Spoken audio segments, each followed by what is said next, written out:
Hi, everyone. I'm Chief Meteorologist Janessa Webb. It's so good to see you. We are tracking increasing clouds for tonight. Unfortunately, we are going to have above average temperatures, so that's the good news. But unfortunately, we do have an approaching storm system that's going to keep us wet for at least the next 3 days. We'll time that out coming up.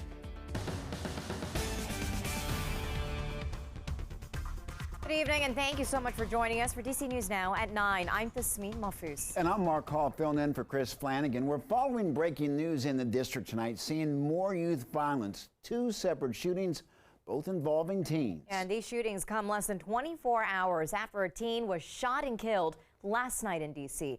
One of the 2 shootings today in the district happened on Minnesota Avenue near 16th Street in Southeast.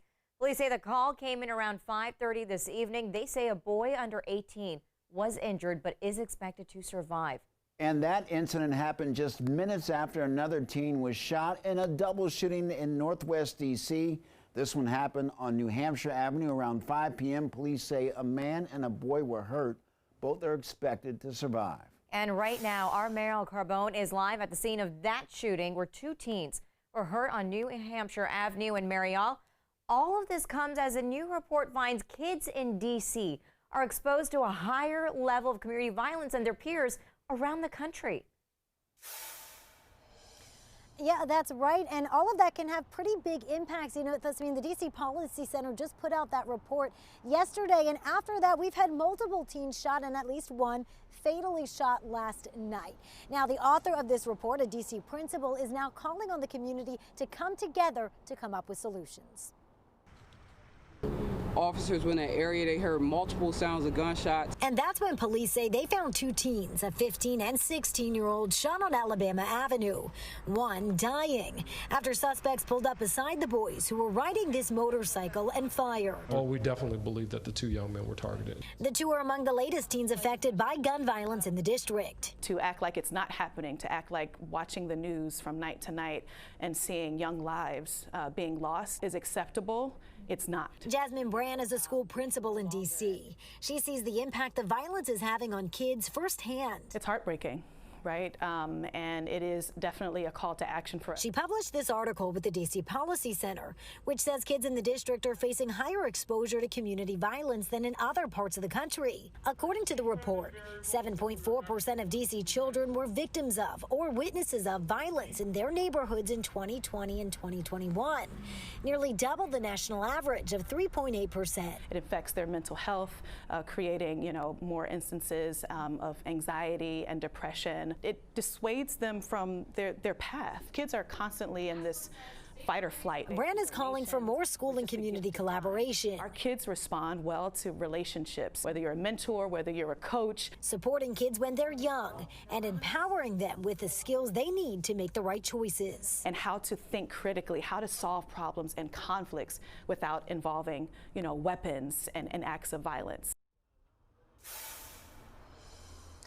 And Brand would also like to see more mental health resources in schools, and she supports SROs in schools. She says they help provide a stable relationship with the teens and adults. Mark and Tasmin, as for the shootings that happened today, police are still investigating. And as always, if you have any information, you're asked to contact police. Reporting live in Northwest, I'm Mariel Carbone, DC News Now. Mariel, thank you. More breaking news tonight. The Arlington County Board has approved its highly controversial missing middle housing proposal. The vote was unanimous. The change puts an end to the county's single-family only zoning, allowing larger multifamily buildings in areas previously zoned for single-family homes. Supporters believe the plan will expand housing options and help home buyers down the road, while critics worry about overcrowded schools and environmental concerns. And Montgomery County fire crews battled a raging brush fire in Gaithersburg today. The flames spread across 2 acres in a remote area near Muddy Branch Creek. No word tonight on any damage beyond maybe those leaves, but that brush fire came hours after another one in D.C.'s Rock Creek Park. Over 100 firefighters worked to keep the flames from reaching nearby homes. And we now know 1 firefighter was injured while on the scene. They're expected to be okay. This fire also spanning about 2 acres. No homes were damaged. All right, let's check in now with Chief Meteorologist Janessa Webb. It's been a dry but somewhat breezy day. Yeah, and Janessa, has that spurred these brush fires? You know, we don't have any relative humidity concerns. It's pretty normal for this time of year. However, I think what's causing this is the wind flow that's picking up out of the south. And so we've seen wind speeds today, 15 to 20 miles per hour. And then you just have warmer temperatures that are currently in place. And so that allows kind of for this dry ground. And that's exactly what we're going to continue to see going into your Thursday. Now, for the next couple of days, that wildfire danger, it will visibly be reduced due to some moisture that is going to make its way across the area in the form of rain. This is a live look out towards Roslyn. Beautiful clear skies across most of the DMV. So tonight we'll go with partly cloudy conditions with an approaching storm system in the horizon as we go into your Thursday morning. Temperatures today well above average, almost touching 70 here in the district. Leesburg upper 60s, 70 out towards Frederick, Maryland into Westminster as well. Tidal Basin area, we are on cherry blossom watch here. We're at stage 5, and I think that peak bloom will happen tomorrow afternoon. So excited for that. As daytime highs, they're going to be nearly 7 to about 15 degrees warmer compared to what we saw this afternoon. We are not going to break any records tomorrow afternoon, but it's a very summery feel that we will see across the DMV. Right now, 59, mostly cloudy skies. Wind flow out of the south-southwest to 10 to 15 miles per hour. And with this southerly flow, we're really going to continue to pump in the warmer air, but we do have to contend with some light showers tomorrow morning. And then it becomes more repetitive as this cold front sweeps through going into your Friday. Temps tomorrow morning, kiddos, as you're headed to the bus stop, we're talking about the 40s and 50s, so not a bad look here. Hey, we'll time out those showers and how it will impact you going into the weekend coming up. All right, Janessa, thank you. An investigation is underway after 2 people were found dead along a trail in Northern Virginia. Yeah, authorities are describing the incident as a domestic-related murder-suicide. You can see Fairfax County Police on the screen there, and crime tape up around Players Pond Lane in Reston. Nearby, those 2 people found dead. A weapon recovered at the scene. Police say there is no danger to the public. The names of the people killed have not yet been released.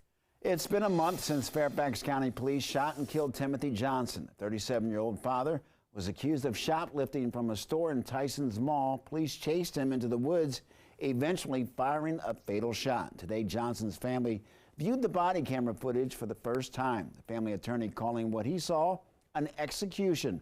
Our Max Marcella has been following this story since it broke. Melissa Johnson said the video that she and her family's attorney saw showed about 8 minutes of officers chasing her son Timothy Johnson into the woods, yelling things at him like lay down and stop running. But she says she still doesn't know what prompted the 2 veteran officers to open fire.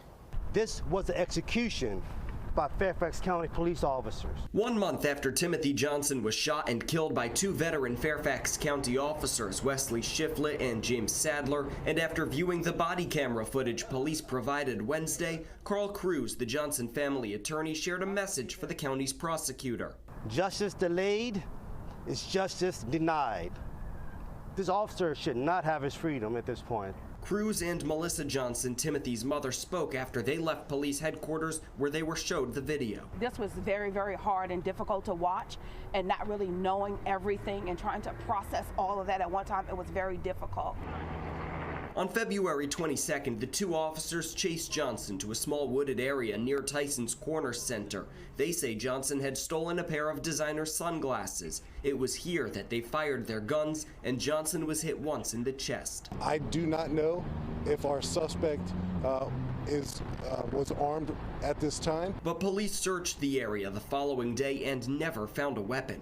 Officers Sadler and Shiflett did not know his name, did not know his age, did not know where he went to school, did not know the names of his children or anything about his past personal or judicial history. The only thing they knew was that he was black and mail and had allegedly triggered an alarm from a store for some sunglasses. Fairfax County Police have said they'll release the same footage the family saw to the public on Thursday, but Johnson is still waiting. We're still waiting for answers to questions. It just does not make any sense at all. We're hearing from Fairfax County's top prosecutor, Steve Descano, the Commonwealth's attorney. He says that he has seen the body-worn camera footage that was shown to Timothy Johnson's family, and over the coming weeks, he'll make a decision on how best to move forward in this case. Reporting from Fairfax County, Max Marcella, DC News Now. And new details on the investigation of DC Mayor Muriel Bowser's deputy mayor. John Falchicchio resigned last week in the wake of sexual harassment allegations. A timeline of events has continued to shift, and now Mayor Bowser is addressing it. Our Leonard and Fleming joins us with where things stand. Good evening. Today, a more specific timeline was revealed about the now disgraced and former deputy mayor and when he was told about the allegations against him and how he was placed on leave before ultimately his resignation. We have policies and procedures that are implicated by these allegations, and we are following them with fidelity. This was Mayor Bowser's response to my question on whether she's troubled by the sexual harassment allegations against her former deputy mayor, John Falchicchio. The mayor mostly stayed mum at the news conference about her trusted advisor. Vanessa Natali, the deputy director of the mayor's office of legal counsel, did most of the talking. Falchicchio resigned on March 17th, but he was notified on the 9th about the allegations. An investigation was launched after a woman who works in DC government accused him of sexual harassment. The way these processes work, you're just told general about what the substance of the letter was, and he was informed to stay away from the complainant. And Natali says that this was the deputy mayor's last day in office in person. He briefly worked in a limited capacity, but then took a leave of absence before resigning. He was asked not to return to the offices. After announcing her deputy's departure in a brief sentence last Friday, the mayor revealed on Monday that an investigation is being conducted into his conduct. When asked if the deputy mayor had been warned or disciplined prior for sexual harassment in the past, I can't answer that, and I don't know the answer. Bowser says she didn't ask him to quit, but that he left on his own. And if other women come forward? If anyone else wants to discuss, wants to complain, wants to file anything, it would related to this, it would be a part of this investigation. The mayor's attorney says that anyone who comes forward with any new allegations will have them investigated and that new investigations could actually emerge. Reporting from the newsroom, Leonard and Fleming, DC News Now, back to you.